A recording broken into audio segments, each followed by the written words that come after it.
dari kelompok S1 ingin mempresentasikan poster yang telah kami buat. Pertama-tama perkenalkan, nama saya Ahmad Bagusal Hakim dengan NIM akhir 247. Nama saya Rida Sendra Ramadhani dengan NIM akhir 029. Nama saya Muhammad Arif dengan NIM akhir 031. Saya Desa Fernando dengan NIM akhir 101. Nama saya Desa Alexander dengan NIM akhir 103. Nama saya Alena Nabila Naswati dengan NIM akhir 104. Nama saya Safra Salsabila Muslimnya dengan NIM akhir 175. Nama saya Dendri Muhammad dengan NIM akhir 176. Nama saya Maudie Rustika Alvina Putri dengan NIM akhir 557. Oke, saya akan menjelaskan latar belakang dari kegiatan ini. Tumbuhan memiliki beragam jenis spesies yang menjadi bagian dari biodiversitas atau keanekaragaman hayati. Nah, keanekaragaman hayati merupakan aspek penting atau suatu hal yang memegang peranan penting untuk menjaga keseimbangan atau kestabilan ekosistem. Nah, di sini ada beberapa permasalahan yang menjadi permasalahan dalam ekosistem seperti alih fungsi lahan hutan menjadi lahan industri yang mengancam keberadaan flora dan fauna. Flora dan fauna merupakan salah satu aspek yang menjadi bagian dari keanekaragaman hayati. Dalam menganalisis permasalahan ini terdapat beberapa cara yang perlu dilakukan, seperti salah satunya melakukan sosialisasi betapa pentingnya keanekaragaman hayati dalam menjaga keseimbangan ekosistem.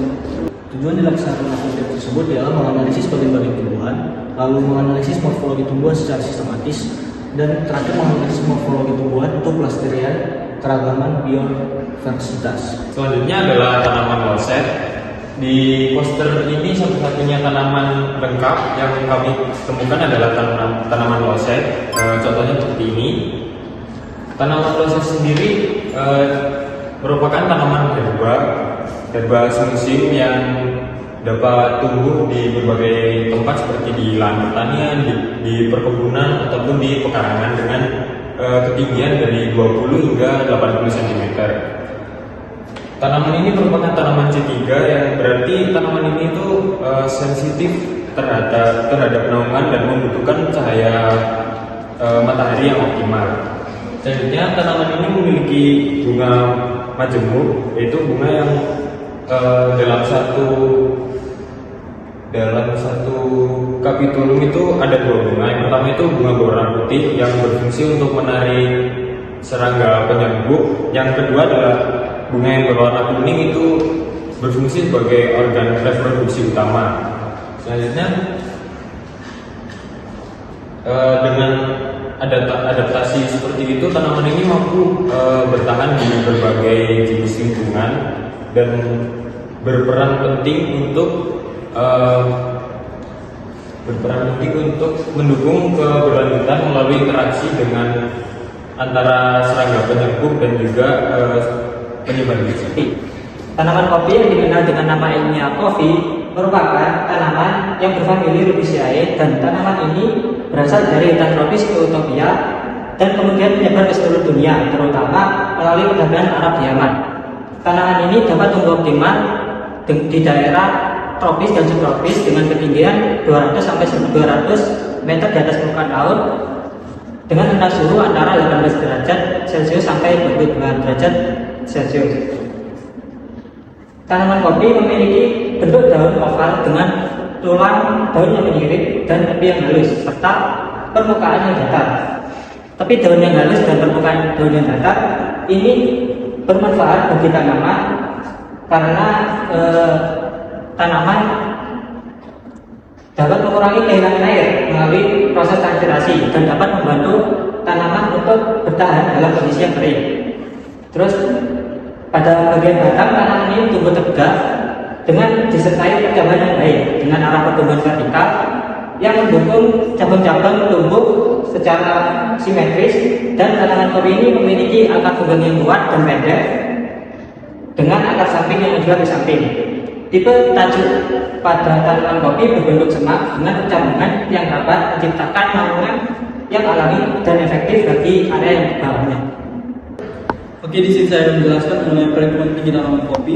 Pertama, kita tentuin jarak dari pohon kopi kepada pengamat. Setelah ditemukan jaraknya, kemudian ukur tinggi badan pengamat dari kaki sampai ke mata yang akan digunakan untuk mengukur menggunakan alat tonometer. Tonometer diarahkan dengan puncak tanaman kopi. Setelah didapat, maka kita masukkan ke dalam rumusnya, yaitu tan alfa dikali jarak dari pohon ke pohon. Oke, pada kali ini saya akan menjelaskan tentang tumbuhan paku. Tumbuhan paku termasuk dalam divisi Pteridophyta yang memiliki struktur organ yang masih beragam, mulai dari sangat kecil hingga 2 meter atau lebih. Daun paku ada yang berbentuk tunggal, menyirip, dan majemuk. Pada filter botani kali ini kami mendapatkan tumbuhan paku tanjung atau paku kijang yang memiliki akar serabut, batang yang tegak, hijau dan memiliki bulu-bulu halus yang berwarna coklat, dan juga memiliki daun yang berpangkal tumpul, berujung lancip, dan juga tepi daun yang beriji. Daun pada tanaman paku ini berwarna hijau dan memiliki panjang daun 12 dan lebar 3 cm. Tanaman paku ini juga memiliki sorus yang berada di bawah permukaan daun mengikuti tulang daun, dan sorus ini berwarna hitam. Berikutnya ada tumbuhan banutan atau biasa disebut dengan Ageratum conizoides Linn. Tanaman banutan dapat ditemukan di lingkungan tropis seperti Afrika bagian barat dan di Asia, contohnya di Indonesia. Tanaman banutan juga dapat ditemui dengan mudah seperti di pekarangan, tepi sungai ataupun hutan, karena tanaman banutan dapat tumbuh di lingkungan yang dapat terkena paparan sinar matahari. Lalu tanaman banutan juga dapat dimanfaatkan sebagai antioksidan, antibakteri, dan antiinflamasi.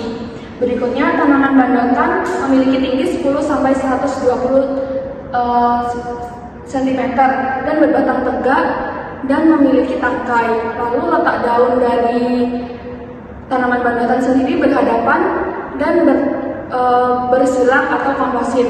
Helaian daun dari tanaman banutan ini bulat telur dan memiliki pangkal membulat dan ujung runcing.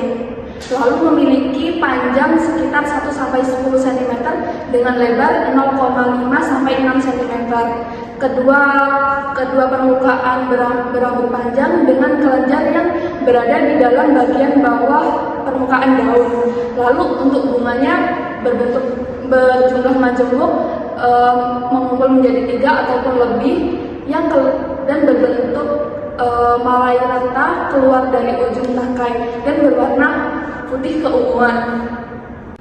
Nepalensis atau Brassicaria nepalensis merupakan tumbuhan herbasi musim dari famili Polyboraceae.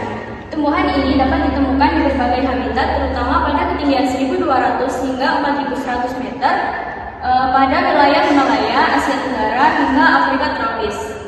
Nepalensis termasuk tumbuhan tidak lengkap karena tidak dapat memproduksi buah. Tumbuhan ini memiliki daun lengkap karena memiliki pelepah, tangkai, dan juga helaian daun. Daun ini memiliki bentuk menjorong karena bagian daun terlebarnya berada pada tengah helaian daun. Memiliki ujung daun yang meruncing serta pangkal daunnya membulat. Tepi daunnya rata dan memiliki daging daun yang tipis seperti kertas. Permukaan daunnya berbulu jarang. Pada batangnya berbentuk bulat dengan sedikit berbulu dan memiliki arah tumbuh batang yang tegak lurus serta percabangan batangnya yakni zygodial. Nepalensis memiliki sistem akar tunggang bercabang dengan pola tumbuh rhizomatus, yang dimana rhizomatus yaitu rimpang yang tumbuh dari mata tunas simpang benih. Tumbuhan ini memiliki bunga lengkap dengan yang terletak pada ketiak daun serta berjumlah majemuk. Di sini saya akan menjelaskan perbedaan stomata antara tanaman paku kijang dan tanaman banutan yang dapat dilihat dari beberapa aspek termasuk letak stomata, tipe stomata, dan karakteristik struktural. Stomata pada tanaman paku biasanya terletak di bagian bawah epidermis daun. Hal ini merupakan adaptasi untuk mengurangi kehilangan air, terutama pada lingkungan yang lebih lembab. Tipe stomata yang ditemukan pada paku kijang ini umumnya adalah tipe anomostik, di mana sel penjaga memiliki bentuk yang khas dan berfungsi untuk mengatur pembukaan dan penutupan stomata. tanaman bandotan juga memiliki stomata tipe anomostik dengan variasi dalam ukuran dan densitas antara permukaan atas dan bawah daun. Dikenal memiliki stomata dengan densitas yang lebih tinggi, terutama di permukaan bawah daun yang memfasilitasi pertukaran gas secara optimal dalam kondisi yang lebih sering atau terbuka.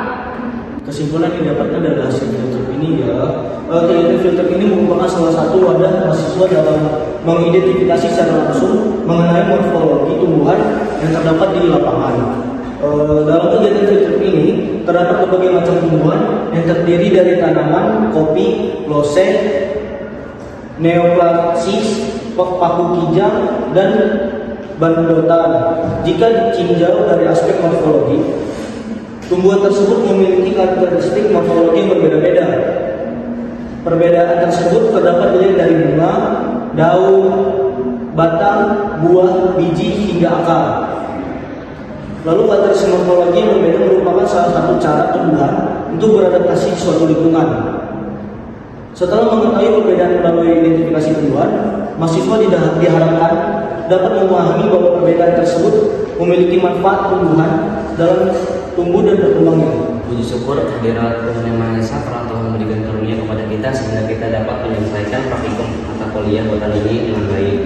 Poster ini disusun berdasarkan hasil fitrip yang bertujuan untuk mengetahui morfologi dan fisiologi tanaman. Kemudian kami juga berterima kasih kepada Kak Afwan Dawiguna selaku praktikum, asisten praktikum yang telah memberikan kami ilmu dan arahan selama praktikum. Tak lupa juga kami sampaikan terima kasih kepada teman-teman kelompok yang telah sama-sama bekerja dengan baik. Semoga poster ini tidak hanya sebagai tugas akademik tapi juga sebagai referensi untuk mengkaji ilmu botani lebih berlanjut. Terima kasih. Mungkin hanya itu yang dapat kami paparkan. Ada kurang lebihnya mohon maaf. Sekian dari kami. Wassalamualaikum warahmatullahi wabarakatuh.